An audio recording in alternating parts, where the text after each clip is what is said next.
Today I'm making a Cobb rocket stove.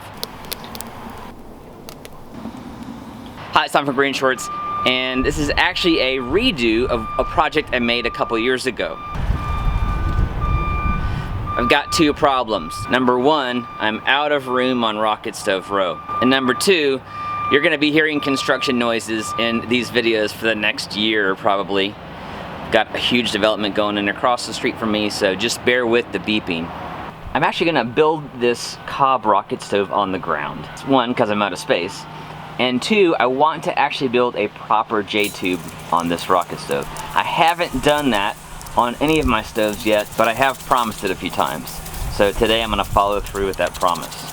I ended up breaking down my very first concrete rocket stove, which had cracked in half, into chunks, and I'm gonna use that to build the base for this Cobb rocket stove. The main reason I'm building this base is to insulate the ground from the heat above it. That's because this rocket stove is in a tree root zone, and I don't want the fire getting into the roots or damaging them. In fact, a lot of the rocket stove fuel is waiting right up there, ready to drop. Now that my base is prepared, I'm gonna mix up a batch of Cobb, fill it in, and level it out.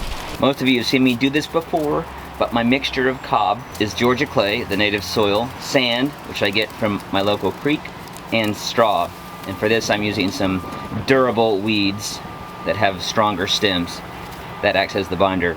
And I mix it all together with some rainwater. Mix the ingredients dry before I add the water and the straw.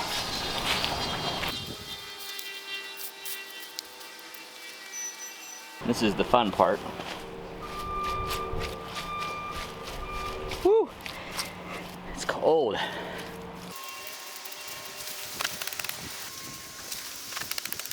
It's also a little bit wet. I probably added twice as much water, especially given that the clay was already wet or damp. But it'll be all right. I always throw in some sand to dry it out.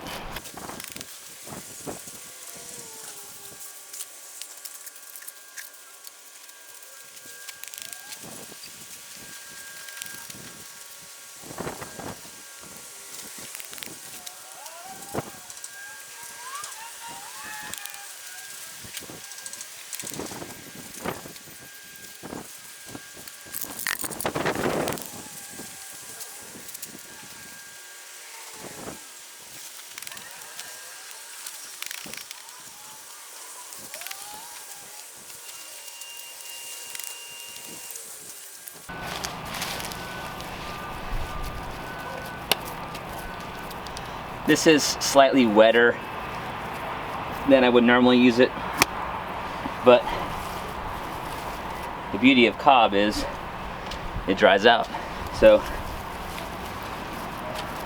I'm gonna go ahead and use this because I don't have any more sand right now. I'll make another run to the creek after this batch is installed. But it's holding together. I've got binder in each clump, so that's what I'm looking for, and a homogeneous mixture of the clay and the sand. To help stabilize the base and keep it from washing out, since it's going to be Cobb, I'm going to use a couple of scraps of concrete siding, and then I'm going to fill in the gaps with some gravel.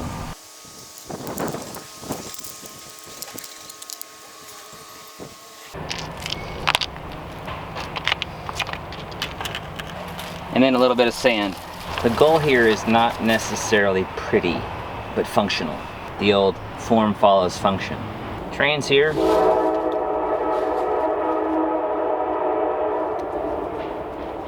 Now let's add some Cobb.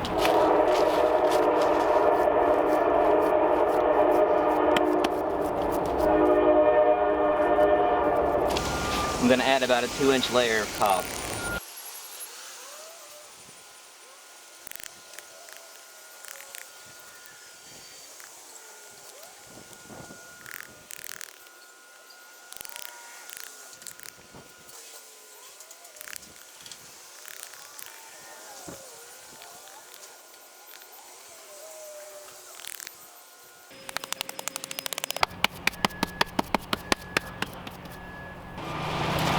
I'm gonna get a quick check for level.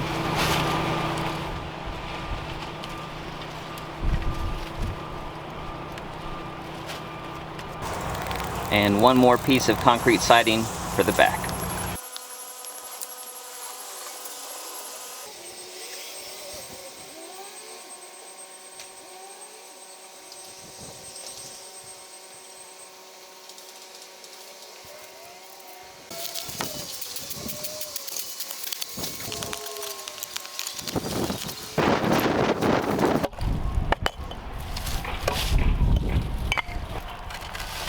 Got the fire brick out, and that's what I wanted. Instead of going round with my cross section through the firebox and up the chimney, I'm gonna go square. And I'm gonna do that using a 4x4, and I'm gonna wrap that in cardboard. That'll allow me to remove it more easily. So I've braced it up on some boards. I'm gonna make the body of the rocket stove with Cobb, but the fire channel and the firebox are gonna be made using fire bricks. You could use regular clay bricks as well, or even concrete pavers if you wanted to try that. I've actually got my salvaged fire bricks here. Now I'm gonna build up the backside of the firebox and the base of the chimney with Cobb.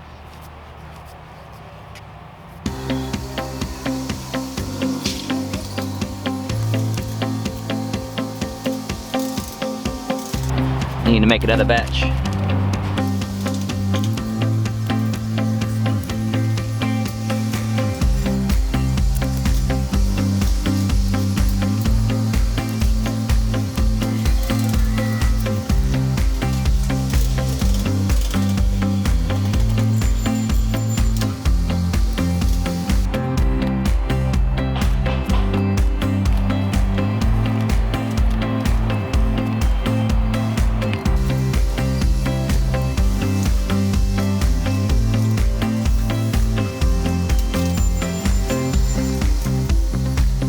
I was thinking about casting the top of this in a bucket, but I'm actually just going to turn the post vertically and keep going.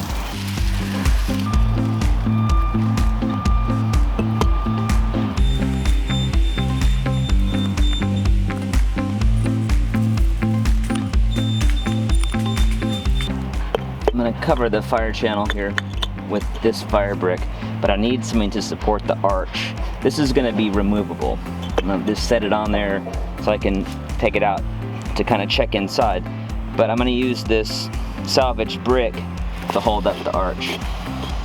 That's going to stay in place. So I'm going to build the Cobb around and on top of that, but I'm also going to fill these holes.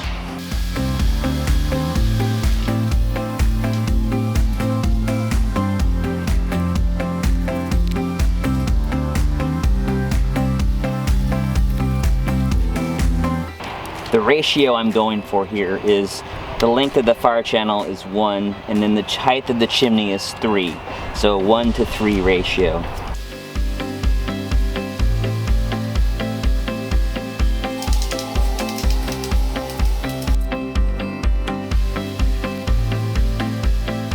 So with the fire channel being this long, the chimney will need to be 3 times that, which conveniently is right about where the cardboard stops.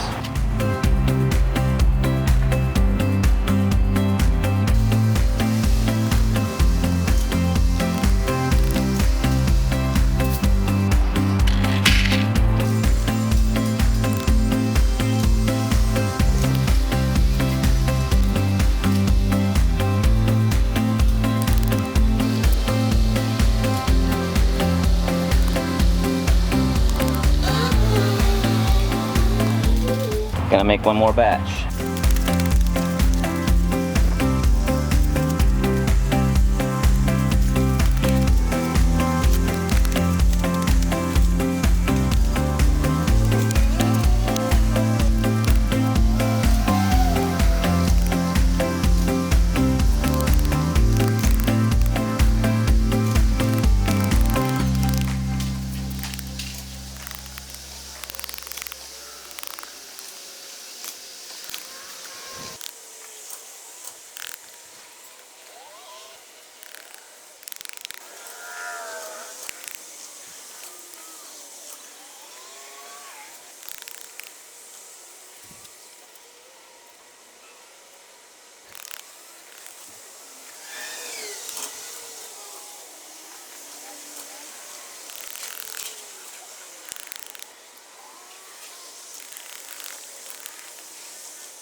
The chimney is finished.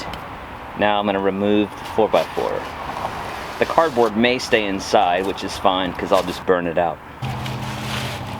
To close off the front of the firebox, I'm going to use a couple of clay bricks.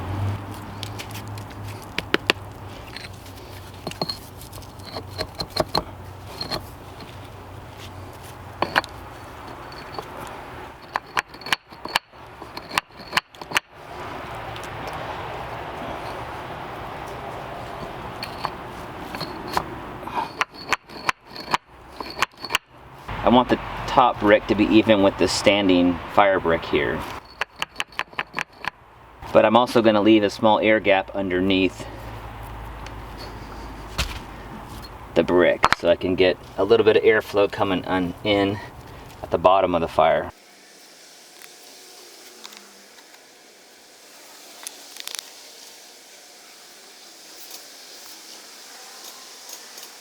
But I also want to be able to dampen that gap using this small piece of tile.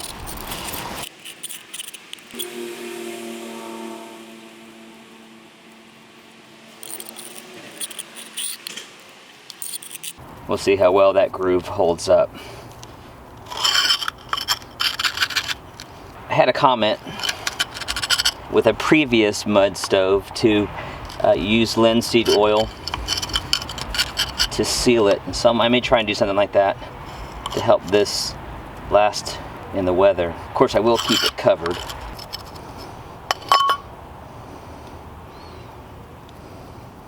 All right, let's light it up. I'm going to remove these two fire bricks so that I can get to the cardboard with my lighter. I need to burn it out so the air channel will be clear.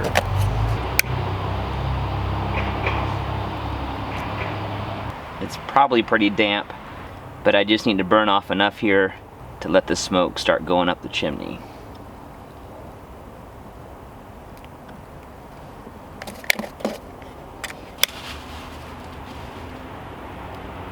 That's probably good enough. The fire will do the rest.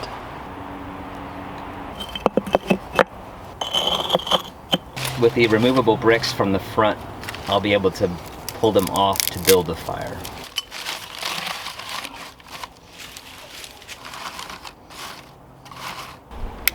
I'm actually going to light the paper in the back of the chimney.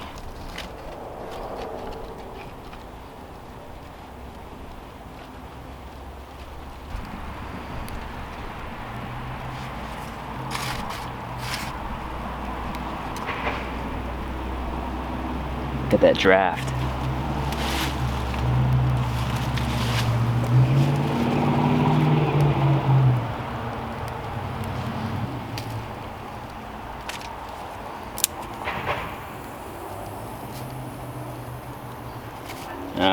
Not enough paper.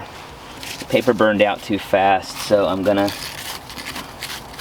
make some tighter wads of it. My grandfather taught me. Build a better fire here.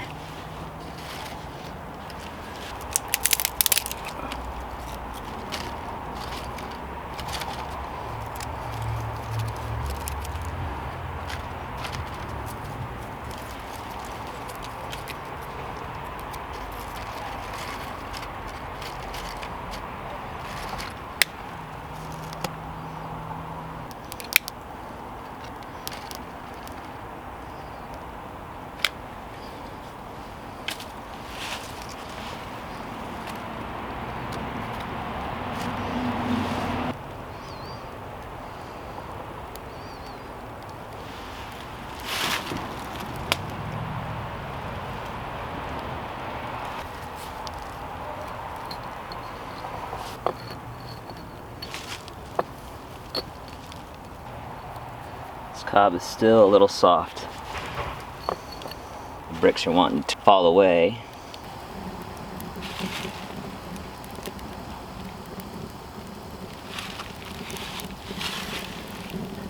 Some nice sideways fire happening.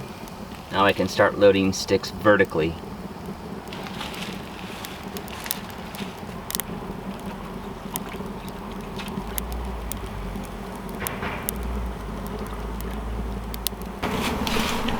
Cardboard is going up.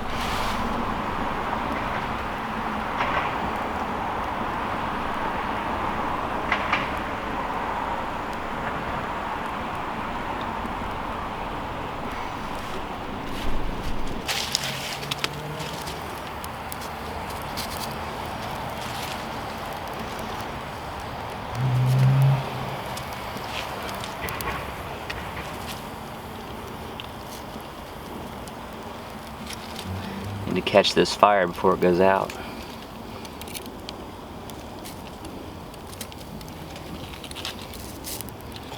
Get some more small stuff.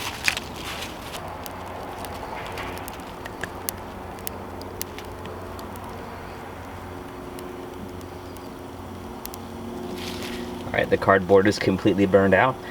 Looks like we got some fire going down there. Nice.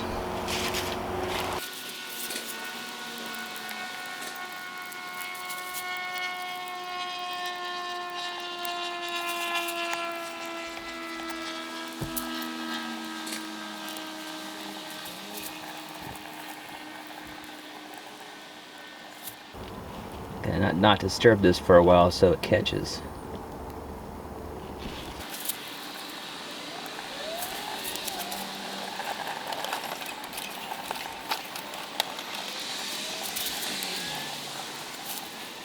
One of the benefits of a vertical firebox like this is that the wood self-feeds.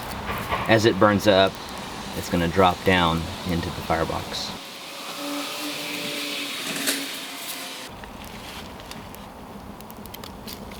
Lets you put in longer sticks and not have to feed the fire as much.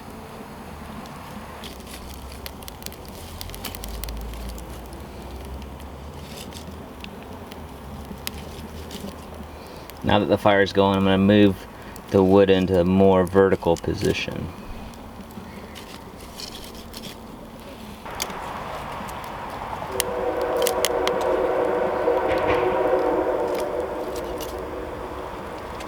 There's the train.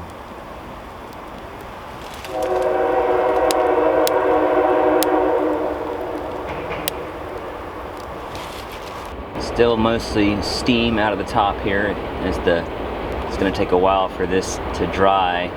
It'll also mean the fire can't get as hot as it would normally just because of the moisture. The flames are reaching the bottom of the chimney, but they're not coming up to the top just yet.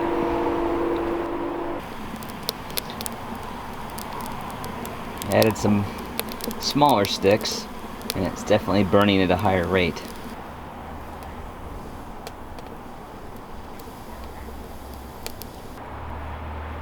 A hot riser is important for functionality of a rocket stove.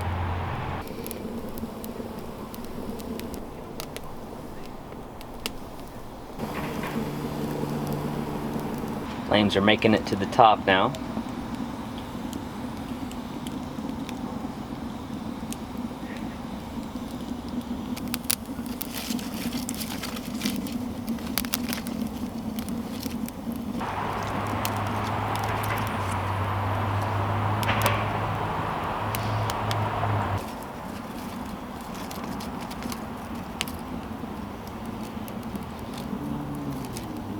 Alright, this is going to have to do for a test. I think once this thing dries out, it's going to be able to get a lot hotter, even though this is pretty much a heat sink, so it's pulling heat from the fire. But I'm really pleased with how this has turned out. This is my first time experimenting with a stove like this with a J-shape or J-tube in a vertical firebox.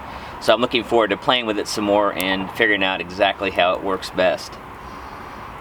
I may make this firebox taller, that might help with draft. I'm definitely going to fix the air feed here once the cob dries out a little bit more and the bricks will stand up straight. So thanks for watching. Thanks to my patrons for helping make these videos possible. If you think I've earned it, consider joining me over on Patreon for extra perks and more community. As always, our mission here at GreenShortz is to help you see green so you can be green, and save a little green by doing it yourself. A rocket stove is green because it uses found fuel and burns it really efficiently with high airflow. Thanks so much for watching. Please like and share and subscribe for a new GreenShortzDIY video almost every Friday.